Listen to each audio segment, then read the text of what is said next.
이 자리는 또 처음 서보네요. 네, 꼭 제가 이렇게 뭔가를 하는 날이 오면은 항상 많이 오시더라고요. 네, 네, 감사합니다. 네, 네, 오늘 말씀의 제목인데요. 제목이기도 하고 또 우리 영유치부에서 성경학교를 진행하고 있는데 그 성경학교의 주제이기도 합니다. 우리 한번 따라해 볼까요? 나는 믿음의 사람. 네, 이 주제를 가지고 성경학교를 진행하고 있는데요. 이 말씀이 우리 어린아이들뿐만 아니라 우리 이 자리에 나오신 모든 성도님들께도 필요한 말씀이다라는 생각이 들어서 이 말씀을 가지고 함께 나누면 좋겠다라는 생각이 들어서 이 말씀으로 말씀을 준비하게 됐습니다. 저는 이제 영유치부 설교를 할 때 이제 아이들한테 질문을 되게 많이 하거든요. 이제 한 3살, 한 2살부터 한 7살 정도까지 이제 아이들이 이제 앞에 앉아서 이렇게 와그락 앉아가지고 예배 드리는데 막 여러분 막 믿음이 뭘까요? 하고 물으면은 막 다 대답을 해요. 막 믿음은 뭐예요? 믿음은 뭐예요? 이렇게 얘기하는데 물론 제가 원하는 답이 나오진 않지만 뭐 이렇게 사랑이 뭘까요?라고 물으면 막 엄마가 저를 사랑해요. 막 이런 대답을 하곤 하지만 참 우리가 가지는 그만큼 어린아이들도 다 그 생각이 다양한 만큼 우리 역시도 그런 어떤 질문에 대한 어떤 믿음에 대한 뭐 사랑에 대한 그런 각자의 이해와 각자의 생각이 다르다는 것을 알 수 있는데요. 여러분들은 이제 각자의 생각이 다 다르시겠지만 여러분이 살아가는 현장에서 믿음이라는 어떤 우리가 생각하는 그 믿음을 발견하기 쉬우신가요? 저는 이제 요즘의 사회를 특히 요즘의 모습을 돌아보면서 교회 밖의 모습을 돌아보면서 그런 믿음에 대해서 참 찾기 어려운 사회를 살아간다라고 생각을 하게 됐는데요.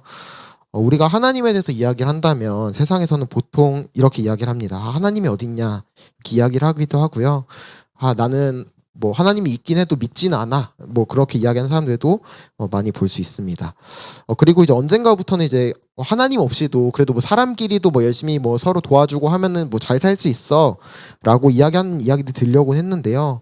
이제 오늘날 이제 우리가 또 살아가는 사회를 보면은 이제 사람과 사람 사이에도 뭐 하나님은커녕 사람도 믿지 못하는 그런 세상이 되어버린 것만 같습니다. 서로 사랑하기보다 서로를 의심하기도 하고요. 비난하기도 하고 또 혐오하는 사회가 되어버리고 말았습니다. 최근 한 달 정도 되었을까요? 이제 온라인에 끊임없이 그런 살해 예고가 올라오게 되고 이제 그러다 보니까 사람이 모이는 장소마다 뭐 경찰이 배치되고 서로를 의심해야 하는 그런 상황에 처하게 됐고요. 또 학교에서도 이제 교사를 신뢰하지 못해서 이제 뭐 부모가 선생님을 감시하고 또 서로가 서로를 감시하게만 되는 그런 누구도 믿지 못하고 의지할 수 없는 세상의 모습이 되어버리고 말았습니다. 이제는 뭐 하나님에 대한 믿음은 둘째치고 서로 사람에 대한 믿음까지도 잃어버리는 사회가 그런 세상이 되고 말았습니다. 이런 상황을 살아가면서 이제 우리는 계속해서 교회에서 이런 메시지를 듣습니다. 우리는 믿음을 가져야 한다. 우리는 믿음을 가져야 해. 라는 메시지를 끊임없이 듣곤 하는데요. 오늘 우리가 볼 히브리서 11장에서는 이 믿음에 대해서 굉장히 많이 강조를 하고 있습니다. 이 믿음에 대한 이야기는 교회에서 흔히 듣고는 하는 그런 메시지인데요. 예수 그리스도를 믿음으로 구원을 받고 그리고 그 믿음을 가진 사람들은 하나님의 자녀로 살아간다는 이야기는 그렇게 낯선 이야기가 결코 아닙니다. 하지만 우리가 이렇게 믿음에 대해서 수많은 이야기를 수없이 많이 듣고 배우지만 우리는 때로는 내가 정말 바른 믿음을 가지고 있나? 내가 가지고 있는 믿음이 정말 견고한 믿음일까? 라는 생각을 계속해서 마주하게 됩니다. 평소에는 나는 믿음을 잘 지키고 있어. 나 정도면 나름 괜찮은 믿음을 가지고 있어. 라고 생각하지만 우리 앞에 불확실한 상황이 찾아오게 된다면 우리는 그 믿음이 잘 지켰다고 생각했던 믿음이 무너진다는 것을 너무나도 쉽게 발견합니다. 삶의 별다른 문제 없이 평안하게 살아갈 때는 역시 하나님은 내 삶 속에 함께 계셔. 나는 역시 믿음의 사람이야. 라고 고백하지만 우리에게 어려운 순간이 찾아올 때는 그동안 믿어온 하나님이 마치 어디 계시냐는 듯이 흔들리고 혼란과 위기에 빠지기도 합니다. 또 하나님을 전적으로 의지하고 따라간다고 이야기하지만 정작 중요한 결정의 순간이 찾아올 때는 마치 내가 하나님이 된 것처럼 모든 상황을 다스리려 하고 결정하려고 하는 그런 연약한 믿음을 가진 것이 우리의 모습이기도 합니다. 안타깝게도 이러한 우리의 믿음을 보고 세상 사람들도 우리를 향해서 이렇게 이야기를 합니다. 저 사람들이 가졌다고 하는 믿음이, 저 사람들이 가졌다고 하는 어떤 신앙의 모습이 과연 우리의 모습과 뭐가 그렇게 크게 다르냐, 뭐 교회 다녀도 똑같은 거 아니냐라는 이야기를 너무나도 많이 하곤 합니다. 그러면서 이제 신자들을 비난하기도 하고 심지어는 하나님의 이름까지도 비난하곤 합니다. 굉장히 안타까운 이야기를 이제 저번 주 한 주간에 보았는데요. 그 잼버리 그 사건을 보면서 이제 그 스카우트들이 이제 전국으로 흩어지게 되고 이제 교회들이 이제 선행을 하는 교회들도 있었는데요. 이제 뭐 교회 체육관을 열어서 이제 그 인원들을 수용하고 뭐 숙식을 제공하는 등의 그런 좋은 모습을 보여주었는데요. 당연히 누가 봐도 칭찬받아야 하고 누가 봐도 바람직한 교회의 모습인데도 반응은 두 가지로 갈렸던 것을 보게 되는데요.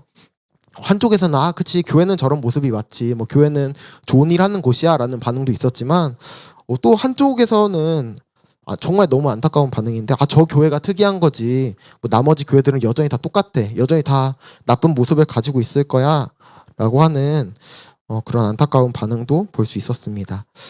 이런 세상을 살아갈 때 우리는 때로는 혼란을 가지기도 하고 때로는 괴롭게 느껴지는 세상을 살아가기도 합니다. 이런 상황에서 우리에게 정말 바른 믿음이 필요한데요. 우리가 무엇을 믿어야 하는지, 어떤 믿음을 가져야 하는지에 대한 그런 명확함을 우리가 가지고 있어야 우리는 세상에 정말 휩쓸리지 않는 든든한 믿음을 가질 수 있을 것입니다. 그래서 이제 오늘 본문 히브리서 11장 8절부터 19절 말씀을 통해서 믿음의 사람 아브라함을 통해서 우리가 가져야 하는 참된 믿음에 대해서 우리가 함께 살펴보려고 합니다. 먼저 아브라함이 보여준 믿음의 모습은 하나님을 전적으로 신뢰하는 믿음이었는데요. 우리 8절 한번 읽어볼까요? 시작. 믿음은 아브라함은 부르심을 받았을 때 순종하여 장래의 유업으로 받을 땅에 나아갈새 갈 바를 알지 못하고 나아갔으며, 하나님께서 아브라함에게 알지 못하는 땅으로 가라는 명령을 주셨을 때, 하나님이 아브라함을 부르셨을 때 아브라함은 그 명령에 믿음으로 즉시 순종했다라고 나와 있습니다. 이 부르심은 자신의 생각으로는 이해할 수 없는 부르심이었고, 그 목적지조차도 하나님이 너가 뭐 서울에서 대전으로 가라 뭐 이런 식으로 목적지도 말씀해 주시지 않았던 그런 부르심이었지만, 아브라함은 기꺼이 자신을 부르시는 하나님을 따라서 나아갔다는 것을 말씀을 통해 볼 수 있는데요. 이 나아감의 이유에 대해서 오늘 본문에서는 믿음으로 나아갔다, 믿음 때문에 그 부르심에 순종해서 나아갔다라고 이야기를 하고 있습니다. 우리 이어서 9절도 한번 볼까요? 시작. 믿음으로 약속의 땅에 거류하여 동일한 약속을 유업으로 함께 받은 이삭 및 야곱과 더불어 장막에 거하였으니, 단순히 나아갔을 뿐만 아니라 약속을 받고 출발해서 도착한 가나안 땅에서 어떠한 성취가 없음에도 불구하고 아들을 낳고 그 아들이 또 아들을 낳아 손자 세대에 이르기까지 오랫동안 장막에 거할 수 있었던 이유는 어떤 약속의 땅에 갔으면은 뭐 건물도 짓고 뭐 여러 가지 어떤 성과도 얻고 해야 될 텐데, 그렇지 않았음에도 불구하고 오랫동안 거할 수 있었던 이유 역시 믿음 때문이었다라고 나와 있습니다. 아브라함이 가졌던 믿음은 무엇이기에 이렇게까지 무모하게 보일 때까지 참고 기다릴 수 있었을까요? 아브라함의 믿음, 아까 언급한 것처럼 하나님만을 전적으로 신뢰하는 믿음이었기 때문에 이것이 가능했습니다. 우리에게 어떠한 약속이 주어질 때 우리는 그 약속의 내용을 조금이라도 알아야지 그것을 믿는 것이 우리의 모습이고 우리의 믿음입니다. 또 그 약속을 줄 뿐만 아니라 어떤 위대한 내용을 준다고 하더라도 그 약속이 이루어지는 것이 우리 눈에 조금은 보여지고 조금은 느껴져야 그래, 이 약속이 이루어지는구나 라고 믿음을 가지는 것이 우리의 모습입니다. 하지만 아브라함에게는 어떠한 그런 증거도 없었습니다. 눈에 보이는 어떤 성과도 없었고요. 귀에 들리는 어떠한 증거도 없었습니다. 하지만 아브라함은 끝까지 하나님에 대한 전적인 믿음을 놓지 않고 살아갔다는 것을 알 수 있습니다. 히브리서 11장을 보면 계속해서 보이지 않는 것에 대한 믿음을 강조하고 있는데요. 아브라함은 그 보이지 않는 하나님의 말씀, 아직 이루어지지도 않고 내용도 알지 못하지만 하나님께서 나를 부르셨다라는 하나님에 대한 그 신뢰를 가지고 살아갔던 사람이 바로 아브라함이었습니다. 하나님께서는 이러한 아브라함의 믿음을 보시고 믿음의 사람이라고 부르시고 아브라함의 믿음을 보시고 의롭다고 여기셨습니다. 우리에게도 이러한 믿음이 필요합니다. 눈에 보이는 것을 믿는 것도 믿음이겠지만 우리에게 정말 필요한 참된 믿음은 때로는 보이지 않는, 귀에 들리지도 않고 어떤 느껴짐도 없지만 그럼에도 불구하고 하나님께서 약속을 주셨기 때문에 그 하나님에 대한 전적인 믿음이 필요합니다. 주일에 들었던 말씀처럼 우리의 바른 통치자, 정의와 공의로 통치하시고 사랑의 동기로 성실하게 통치하시는 하나님께서 지금 우리 삶을 다스리고 계시고 우리에게 약속 주셨음을 믿는 것, 그 믿음이 우리에게도 필요합니다. 천지를 창조하신 하나님, 그리고 지금도 그 온 천지를 다스리시는 하나님, 통치하시는 하나님이 지금까지 나의 삶을 성실하게 이끌어 오셨고 현재도 나를 지키고 계시고 앞으로의 모든 삶 역시도 다스리고 주관하신다는 그 믿음이 바로 우리가 가져야 하는 참된 믿음일 것입니다. 두 번째로 아브라함이 보여준 믿음은 그 하나님의 약속에 대한 소망이었는데요. 전능하신 하나님께서 약속을 주시고 부르시고 그 약속에 대한 믿음이 있을 때 아브라함에게는 소망이 생겼습니다. 바로 그 하나님의 약속이 이루어질 것이다 라는 소망이었는데요. 아브라함은 눈에 보이지 않았지만 하나님께서 자신에게 약속하신 것이 있다는 것을 분명하게 믿고 따랐습니다. 그리고 그 약속을 바랐던 것을 볼 수 있습니다. 하나님의 부르심을 따라서 어떤 자신의 삶의 모든 기반을 내려두고 아버지의 집을 떠나서 낯선 땅으로 왔다는 것, 이건 역시도 대단한 믿음일 텐데요. 아까 9절 읽은 것처럼 아브라함에게는 어떠한 성과도 없었던 것을 볼 수 있습니다. 손자를 보기까지 가나안에서 어떤 정착도 하지 못한 채로 살아갔던 아브라함의 모습이었는데요. 사실 이삭과 야곱에게 어떤 자식과 그 자손들에게 우리에게 하나님의 약속이 있다, 그러니까 그 약속을 믿어야 해 라고 말하면서도 인간적인 생각으로 보면은 어떤 조금의 변화나 성취도 없었기 때문에 때로는 그것을 이야기하는데 조금은 그래도 내가 이것을 끝까지 자랑스럽게 이야기할 수 있을까라는 그런 인간적인 마음이 들 수도 있는데요. 하지만 아브라함은 결코 그렇지 않고 끝까지 흔들리지 않는 믿음을 보여주었다는 것을 볼 수 있습니다. 그 이유를 살펴보면은 9절에 나왔듯이 동일한 약속을 유업으로 함께 받았다라고 이야기를 하고 있습니다. 자신뿐만 아니라 자신의 아들 그리고 그 손자에 이르기까지 동일한 약속을 주셨음을, 그 약속이 이루어질 것임을, 그 소망을 품고 살았던 것이 아브라함의 모습이었음을 알 수 있습니다. 우리 10절 한번 읽어볼까요? 시작. 계획하시고 지으실 터가 있는 성을 바랐음이라. 지금 우리 눈에 보이지 않지만 자신의 삶을 향한 하나님의 계획이 있다는 것.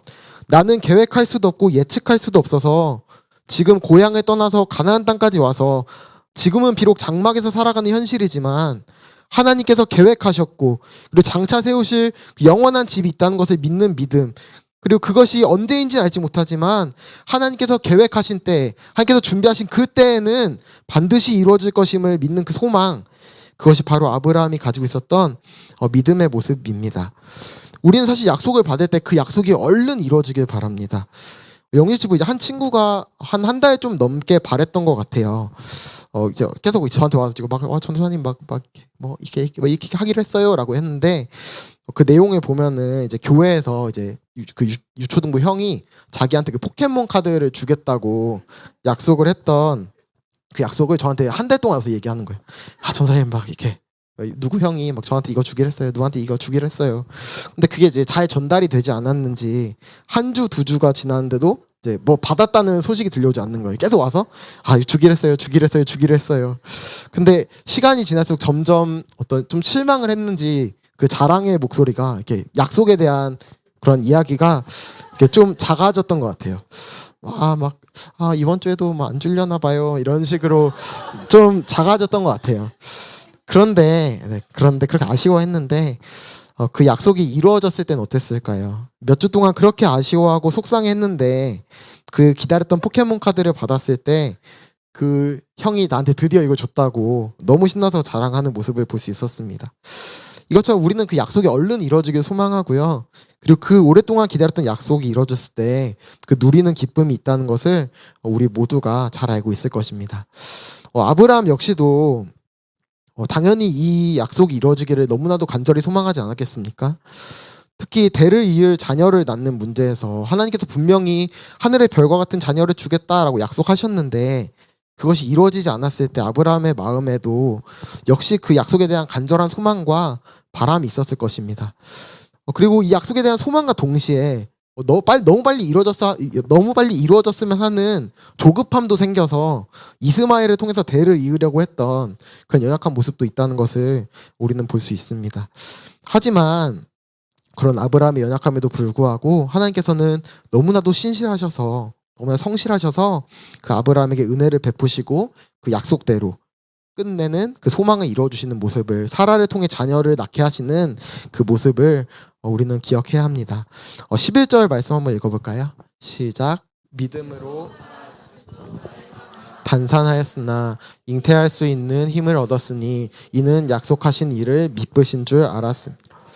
사실 아브라함도 바라면서도, 그 약속을 바라면서도 그 현실을 바라볼 때는 너무나도 불가능한 상황임을 알았을 것입니다. 사라는 이미 나이가 많아서 자녀를 낳을 수 없는 몸이 돼버렸습니다.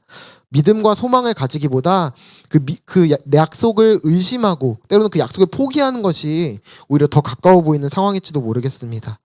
하지만 아브라함에게는 그 자신의 그 가정을 향한 하나님의 신실하심이 더 크고, 지금 당장 이루어지지 않더라도 하나님의 약속은 반드시 이루어질 것임을 바라는 그 소망이 있었습니다. 그 믿음을 가지고 그 소망을 가졌을 때 사라는 잉태할 힘을 얻었다라고 이야기를 하고 있습니다. 어떤 인간의 특별한 능력과 힘이 아니라 그 약속을 주신 하나님이 신실하신 분이심을 믿었을 때, 미쁘신 분임을 믿었을 때, 그 약속에 대한 소망을 가졌을 때 불가능을 기적으로 바꾸는 은혜가 사라와 아브라함의 가정에 더해졌다는 것을 기억해야 합니다.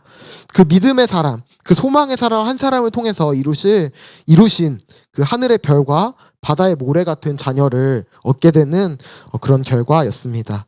오늘날 우리에게도 이러한 우리의 생각과 환경을 뛰어넘는 하나님의 약속에 대한 믿음이 담긴 소망의 고백이 우리에게도 필요함을 다시 한번 기억해야 합니다. 세 번째로 아브라함이 보여준 믿음의 모습은 사랑의 순종이었습니다. 17절 한번 읽어볼까요? 시작. 시험을 받을 때에 믿음으로 이삭을 드렸으니 그는 약속들을 받은 자로되 그 외아들을 드렸느니라. 너무나도 잘 알고 있는 이야기죠. 아브라함이 이삭을 바치는 그 내용인데요.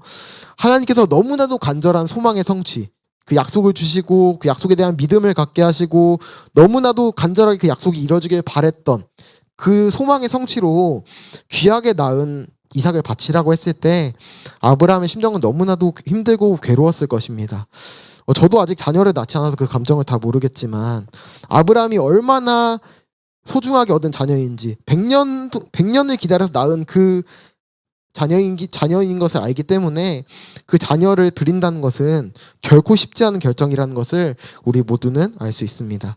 인간적인 마음으로는 하나님께서 그렇게 약속을 위해서 오랫동안 기도하게 하시고 오랫동안 소망하게 하시고 바라게 하셨는데 그렇게 주신 아들을 바치라는, 어떻게 보면 잔인한 명령을 주시는지에 대한 속상한 마음이 아브라함에게 들었을지도 모르겠습니다. 하지만 어떻게 아브라함은 그 자신의 외아들, 또 아들이 많은 것도 아니고 하나밖에 없는 그 이삭을 단번에 하나님 앞에 제물로 드릴 수 있었을까요? 우리 18절 19절 한번 읽어볼까요? 18절 19절 시작. 내 자손이라 칭할 자는 이삭으로 말미암으리라 하셨으니 그는 또한 능히 이삭을 죽은 자 가운데서 다시 살리실 줄로 생각한지라. 비유컨대 그를 죽은 자 가운데서 도로 받은 것인. 아브라함에게는 하나님에 대한 사랑의 순종이 있었는데요. 믿음은, 우리가 믿음을 가진다고 하는 것은 하나님이 어떤 분이신지를 알 때 가능합니다. 그리고 그 하나님에 대한 이해는 우리가 하나님께 순종하는 모습으로 나타납니다. 앞에서 언급했듯이 공의와 정의로 다스리시고 우리를 향한 사랑으로 성실하게 일하시는 그 아버지 하나님을 찬양하고 경배하는 것, 그리고 우리의 선하신 통치자 되시는 하나님께 순종하는 삶을 사는 것은 우리에겐 너무나도 자연스러운 모습이지 않겠습니까? 아브라함은 그 자신을 부르신 하나님에 대한, 자신을 부르셔서 약속을 주시고 믿음을 갖게 하시는 그 하나님에 대한 사랑의 마음이 있었습니다. 그리고 그 하나님께서 자신을 향한 사랑, 그리고 그 자신을 향해 주신 그 약속, 이삭을 통해서 자녀를 이어가시고 자손을 이어가실 그 믿음과 소망이 있었기 때문에 그런 때로는 불가능해 보이는, 순종할 수 없을 것 같은 그런 명령에도 불구하고 끝까지 하나님에 대한 사랑을 포기하지 않고 그 믿음을 지켜갈 수 있었습니다. 심지어 자신의 손에 아들 이삭이 죽음을 맞이하게 되더라도 그 하나님께서 이삭을 다시 살리실 것을, 죽음마저도 막을 수 없는 그 하나님의 능력에 대한 소망, 하나님 자체에 대한 사랑이 있었기 때문에 아브라함은 기꺼이 사랑에 순종을 할 수 있었다는 것을 오늘 본문은 보여줍니다. 자신을 향한 하나님의 사랑을 알았기 때문에 자신 역시도 그 믿음과 소망을 끝까지 잃지 않고 하나님께 사랑에 순종을 할 수 있었던 것이 바로 아브라함의 믿음이었습니다. 이러한 믿음의 사람들의 결과는 어땠을까요? 이렇게 믿음을 가지고 하나님께 믿음을 가지고 소망을 가지고 사랑의 헌신을 할 때 그 결과는 어땠을까요? 과연 지금 우리가 가지고 있는, 우리가 믿음을 가지고 살아간다고 이야기를 하는데 우리가 그 믿음을 통해서 얻고자 하는 결과는 무엇일까요? 하나님께서 하나님을 향한 그 바른 믿음과 그로부터 오는 하나님의 일하심에 대한 소망, 그리고 하나님에 대한 사랑을 품은 자에게 하나님께 주시는 그 결과에 대해서는 이렇게 이야기를 하고 있는데요. 우리 16절 한번 읽어볼까요? 11장 16절 시작. 더 나은 본향을 사모하니 곧 하늘에 있는 것이라. 이러므로 하나님이 그들의 하나님이라 일컬음 부끄러워하지 아니하시고 그들을 위하여 한 성을. 이 땅에서의, 어떻게 보면 우리는 믿음을 통해서 이 땅에서 어떤 것을 누리고 어떤 걸 성취하는 것, 어떤 걸 즐기는 것에 집중하는 그런 잘못된 믿음을 가지기도 하는데요. 하지만 참된 믿음의 결과는, 하나님께서 우리에게 주실 참 기쁨에 집중하는 그 믿음의 결과는 믿음의 사람 누구의 하나님이라고 일컬음 받기를 부끄러워하지 않으신다는 것입니다. 우리 한번 고백해 볼까요? 하나님은, 자신의 이름 넣어서 고백해 볼까요? 희주의 하나님. 네, 하나님께서는 이렇게 우리의 하나님, 희주의 하나님, 규진의 하나님, 희서의 하나님이라고 부름 받으시기를, 그렇게 믿음의 사람의 하나님이라 부르심 받으시기를 결코 부끄러워하지 않으신다고 이야기를 합니다. 오늘 말씀을 통해 살펴본, 그 GT를 통해 살펴본 다니엘 역시도 하나님을 향한 믿음을 가지고 있었던 사람임을 우리가 너무나도 잘 알고 있지 않습니까? 다니엘서 6장 23절에 보니까 다니엘이 그 사자굴 속에 들어갔지만 그의 몸이 결코 상하지 않았던 이유는 그가 하나님을 믿었기 때문이다라고 나와 있는데요. 우리는 그 지금까지 계속 GT를 살펴보면서 다니엘 역시도 하나님을 향한 그 바른 믿음을 가지고 있었던 사람이라는 것을 계속해서 발견할 수 있었습니다. 그 하나님의 약속에 대한 전적인 신뢰를 가지고 헌신했던 다니엘에게 역시 이 다니엘의 하나님이라 일컬음을 받는, 다니엘의 하나님이라 부름을 받는 결과가 있었다는 것을 우리는 볼 수 있습니다. 굶주렸던 그 사자굴 속으로 정말 자연스럽게 보면 딱 들어가자마자 바로 먹혀서 죽음에 처할 것이 자연스러워 보이는 그 사자굴로 던져진 다니엘의 목숨이 건져진 것도 너무나도 큰 은혜이자 기적이라고 할 수 있을 것입니다. 이 역시 하나님의 일하심인데요.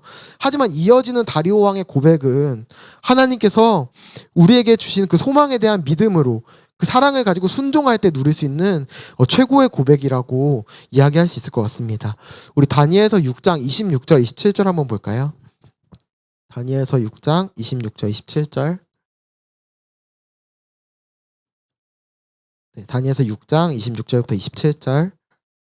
다리오 왕은 이제 그 다니엘이 살아났을 때, 다니엘이 다시 사자굴에 나왔을 때 이렇게 고백했는데요. 같이 한번 읽어볼까요? 시작. 내가 이제 조서를 내리노라. 내 나라 관할 아래에 있는 사람들은 다 다니엘의 하나님 앞에서 떨며 두려워할지니 그는 살아계시는 하나님이시요 영원히 변하지 않으시이시며 그의 나라는 멸망하지 아니할 것이요 그의 권세는 무궁할. 27절. 그는 구원도 하시며 건져내기도 하시며 하늘에서든지 땅에서든지 이적과 기사를 행하시는 이로써 다니엘을 구원하여 벗어나게 하셨음이라 하였더라. 이방왕 다리오의 입에서 하나님의 일하심을 고백하는 것, 또 특별히 다니엘의 하나님이 어떤 분이신지 고백하는 것, 이것이 믿는 자뿐만 아니라 단순히 다니엘 개인의 경험이 아니라 하나님을 믿지 못하는 이방 사람들에게도 하나님의 일하심이 나타나는 것, 하나님께서 다니엘의 하나님이심을 드러내는 놀라운 사건이 바로 다니엘이 사자굴에 들어갔던 사건이었을 것입니다. 하나님을 믿는 자에게 주시는 하나님의 신실하신 일하심이 끝내 이루어진다는 것을 우리는 오늘 GT를 통해서 살펴볼 수 있었습니다. 사실 하나님께서 우리의 하나님, 누구의 하나님, 희주의 하나님이라고 부르심을 받는다는 것이 얼마나 큰 은혜입니까? 하나님을 사랑하기보다 하나님을 떠나는 것을 더 기뻐하는 그런 죄인된 우리를 부르셔서 우리에게 구원하시고 우리에게 믿음을 주셔서 우리의 하나님, 희주의 하나님이라고 부르시는 것이, 부르심을 받는 것이 우리에게 어떠한 다른 것보다 참된 기쁨이고 복이라는 것을 우리는 늘 기억해야 할 것입니다. 온 세상의 통치자 되신 하나님이 나의 하나님이 되시고 우리의 그런 작은 믿음, 작은 소망, 작은 사랑을 보시고 기뻐하시는 그것이 하나님께서 우리에게 주시는 그 은혜임을 기억해야 할 것입니다. 우리가 믿음의 사람이라고 고백하지만 그 믿음조차 우리에게서 나온 것이 아니라 하나님께서 부르신 우리에게 주시는 그 은혜라는 것을 기억할 때 우리는 정말 참된 바른 믿음을 가진 사람이라고 고백할 수 있을 것입니다. 말씀을 마무리하려 합니다. 한 번 더 고백해 볼까요? 나는 믿음의 사람. 이 고백처럼 우리는 믿음의 사람입니다. 아브라함이 보여준 참된 믿음, 그리고 다니엘이 보여준 그 믿음, 하나님을 의지하고 하나님의 약속과 능력을 믿음으로 순종하는, 바라는 그 믿음, 그 믿음을 우리 역시도 가져야 합니다. 믿음이 없으면 우리는 의심하게 됩니다. 또 믿음이 없으면 사랑할 수 없습니다. 참된 믿음이란 우리에게 약속을 주신 하나님이 어떤 분이신지 아는 것이고 그 하나님께서 약속을 이루실 능력 있으신 분임을 믿는 것, 그리고 그 하나님께 사랑으로 순종하는 것, 이것이 바로 우리의 참된 믿음입니다. 아브라함이 어떤 상황에서도 하나님을 믿을 수 있었던 이유는 때로는 약속이 더디 이루어지는 것 같아도 때로는 단순히 어떠한 성과도 얻지 못한 채 가나안 땅에서 장막에서 거할 수 있었던 이유, 그리고 사랑하는 아들을 바칠 수 있었던 이유, 이 모든 것이 하나님을 향한 참된 믿음을 가지고 있었기 때문임을 우리는 기억해야 할 것입니다. 우리를 부르신 하나님께서 우리를 사랑의 대상으로, 구원의 대상으로 바라봐 주셨음을 기억하고 우리 역시도 하나님께 대한 믿음과 소망, 사랑으로 나아가는 저와 여러분 되었으면 좋겠습니다. 그렇게 바른 믿음을 가지고 그리스도를 더욱더 닮아가는 저와 여러분 되었으면 좋겠습니다. 함께 찬양하기 원하는데요. 하나님의 부르심이라는 찬양입니다. 하나님께서는 우리를 자녀로 부르시고 결코 후회하지 않으신다라고 이야기를 하는데요. 우리가 해야 할 일은 그 하나님의 부르심에 감사하면서